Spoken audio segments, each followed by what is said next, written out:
How many of you have heard the phrase, practice makes perfect? Everyone who grew up speaking English? Okay. How about the phrase, perfect practice makes perfect? Actually, I've never been much of a fan of that second phrase, because it implies that there's a single way to practice that's better than all the other ways, when in real life, every situation has its own specific nuance. There are so many different factors that go into how to practice something, and you should always be looking at your own circumstance and working on different aspects that improve yourself one piece at a time. Now let's shift that attention to video games, specifically Smash Ultimate. Chances are, the more you play, the better you expect to become, right? Someone who's played for 2,000 hours is going to be better off than someone who's played for 200 hours. Someone who plays against real people is going to get better than someone who just plays against CPUs. Well, wouldn't it be great if that were always the case? Of course, the more extreme the difference, the more likely one person is to be better than their opponent, but again, specific aspects in someone's practice time will influence how quickly they grow. And the one thing I see people do that absolutely destroys progress is playing against people that are just plain out of their league. Then, instead of growing, they actually hinder themselves more than if they just played against someone at a lower skill level. That's right, getting bodied is bad for you.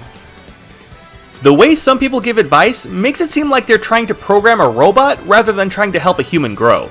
Play for X amount of hours every day, learn matchups, play against real people. But the problem with that is that it avoids problems that come up when you're trying to get the most optimal training with suboptimal conditions. Yes, you should be doing all of those things, but you should also know when to pivot your attention and do something else. People who think this kind of advice alone will always work tend to ignore psychology completely, as if grit alone can push you through the hard times. Sure, maybe initially, but at the end of the day, it's just a friggin' video game! If you're getting tilted every single time you play, then eventually you'll stop playing, as you should. You bought this game to have fun, and the good news is, having fun will help you grow at a faster pace anyway. Having fun helps you stay motivated, it takes the edge off when you run into obstacles, and it helps you think deeper about how to handle situations. So let's make that our goal. Let's look into how to have the most fun so you can improve as fast as possible. So let's start out by asking what might make someone think that getting bodied is good and that losing over and over and over again will actually help you improve faster. Their logic stems from the idea that when you lose, you learn a few key aspects that will help your game improve in the long run. It'll help you learn the matchup, it'll help you understand more advanced gameplay, and it'll teach you how to adapt. The basic premise is that you can only succeed by failing over and over again and learning from your mistakes. Heck, that's even a premise that I use when I think about what kind of videos I should make. So that settles it, right? Losing over and over again will help you get better. Well, I can see why you'd think that, but in reality, your mind doesn't work that way. As complicated as your brain is, it still functions in a very simple methodology. You get rewarded with successes, and you get frustrated with failures.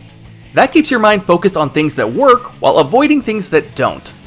However, if you're consistently losing, then that tells your brain that the process of what you're doing overall isn't working and that you should try something else. In layman's terms, your brain is saying, "This game sucks, let's do something else." Sure, it's important to experiment, whether that's with different characters or new tech, but if you're genuinely trying your best and losing over and over and over, the only thing you're doing is building up that frustration, which inhibits your brain from processing the information needed to adapt, learn, and grow. So wait, getting tilted doesn't make you a better Smash player? Oh, interesting! Now, am I saying don't lose? Heck no. Losing is an inevitable part of the process. What you shouldn't be doing is trying to force yourself to play against people who are obviously better than you where you know you won't win. If you're thinking to yourself, you know, I probably would have won that last set if it wasn't for that one thing that happened, then by all means, rematch that person and see if you can do any better. If the other person puts you in a combo the entire match and never lets you play neutral though, you might want to move on to someone else. Of course, you should always feel free to push yourself even if you think you won't necessarily win, but if you're consistently losing, maybe it would be a better idea to not rematch the dude who's beaten you 10 straight times. I can already tell that some people might interpret that as, don't rematch the other person unless you win or at least come close to winning. I mean, I can see why you would think that, but again, it's got a little more nuance to it than that. The main thing you should be thinking after playing someone is, do I want to rematch them? Is there anything that I noticed from my last match that I think I can do better if I play against them again? So many people try to force themselves to rematch people they're not having fun against, whether due to pride or just because they've been told that rematching people you lose against is the only way to get better. Let me tell you right now, rematching people you lose against isn't some magic formula that'll help you improve. Sure, if you get 3-stocked and still think you can make the adjustments necessary, then go for it. But if you're straight up not having a good time, then I would really suggest moving on and finding someone else to play against. If you're not having fun, you would improve at a quicker rate by doing free-for-alls than continuing to play against someone who teabags on you after every hit. Let me re-emphasize, getting bodied isn't getting 3-stocked. At least, not entirely. Getting bodied is when you find yourself getting smacked around without seeing any way to adapt or turn the tables. Right when you see a way out of the trap that your opponent left for you, it turns out that he's got another one waiting for you. Unless you specifically went looking for a player who's this talented and your whole plan was to try to take one stock, then you really don't gain anything from battling someone like that. There have been times when I've gotten 3-stocked and said, you know what, I still think I can win the next one. And sometimes I do it. How well you do in a match comes down to all different kinds of things, from how fluent you are with your character, to how strong your fundamentals are, to the mental state of both you and your opponent. Getting 3-stocked doesn't necessarily mean that your opponent is better than you. That being said though, there are other times when I take 2 stocks away from my opponent and think to myself, if I rematch this guy, I don't think I can do any better than I did last time. In those kinds of situations, there is no shame in sending virtual GGs and moving on to the next person. So long as you know your limits, the best way to continue growing is by knowing when to move on. Now, maybe you've gotten this far into the video and still aren't quite sure why it's such a big deal to get destroyed. As long as you're playing, you're growing whether you win or not, right? Listen, I'm a huge proponent of get the L now so you can get the W later, but that only works if you're still having fun. Is this complicated enough for you guys? I don't think it's complicated enough for you guys, so let's break it down to the molecular level. When you're in a match where the guy you're playing against seems to have no problem keeping you in disadvantaged state, you're thinking to yourself, what do I even do in this situation?